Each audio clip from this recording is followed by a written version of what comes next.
Hello viewers, Soumir মনোহারি রান্নায় আপনাদের সবাইকে স্বাগত। আজ এই মাছ দিয়ে মাছের ঝোল রান্না করব আমার মতো করে। 1 চামচ হলুদ গুঁড়ো, 1 চামচ জিরের গুঁড়ো, 2 চামচ ধনে গুঁড়ো,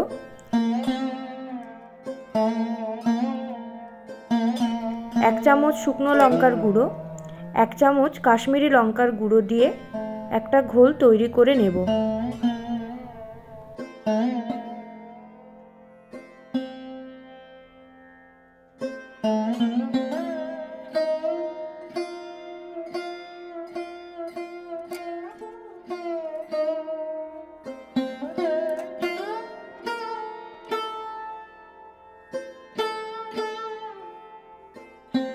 ঠিক এই রকম থিকনেসের মিশ্রণটি হবে।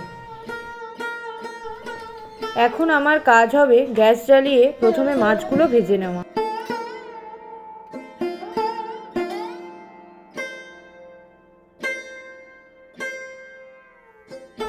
এই গরম তেলে একে একে মাছগুলো ভেজে নেব।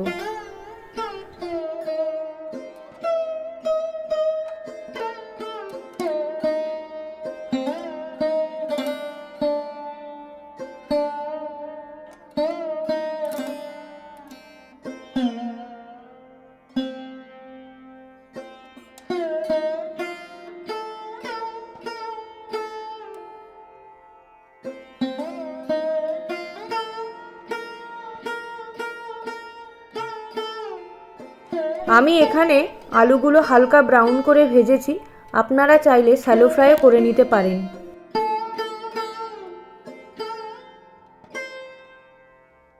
আলুগুলো ভাজা হয়ে গেছে। এই তেলেই ফোড়নের জন্য দেব একটা তেজপাতা, 1/2 চামচ কালো জিরে আর 2টো চেরা কাঁচা লঙ্কা। এই পজিশনে দিয়ে দেব আগে থেকে বানিয়ে রাখা মশলার মিশ্রণ। মশলা ভালোভাবে কষিয়ে নেব ততক্ষণ পর্যন্ত যতক্ষণ না মশলার কাঁচা গন্ধটা কাটছে। মশলা ভালো মতো কষে গেছে, এবার দিয়ে দেব আগে থেকে ভেজে রাখা আলুগুলো।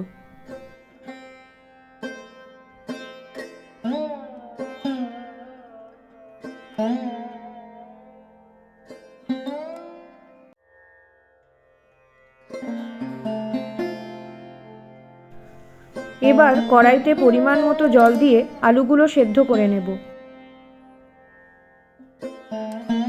ঢাকা দিয়ে দিচ্ছি যাতে আলুগুলো তাড়াতাড়ি সেদ্ধ হয়ে যায়।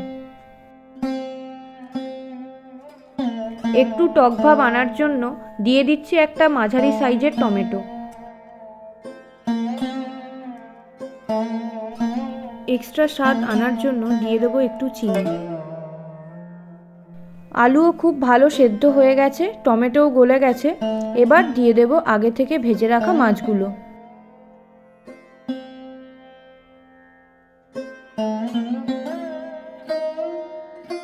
ব্যাস হয়ে গেল আমার আজকের রান্না। রান্নাটা কেমন হলো অবশ্যই কমেন্ট করে জানাবেন, আর যদি ভালো লাগে তাহলে একটা লাইক করতে পারেন।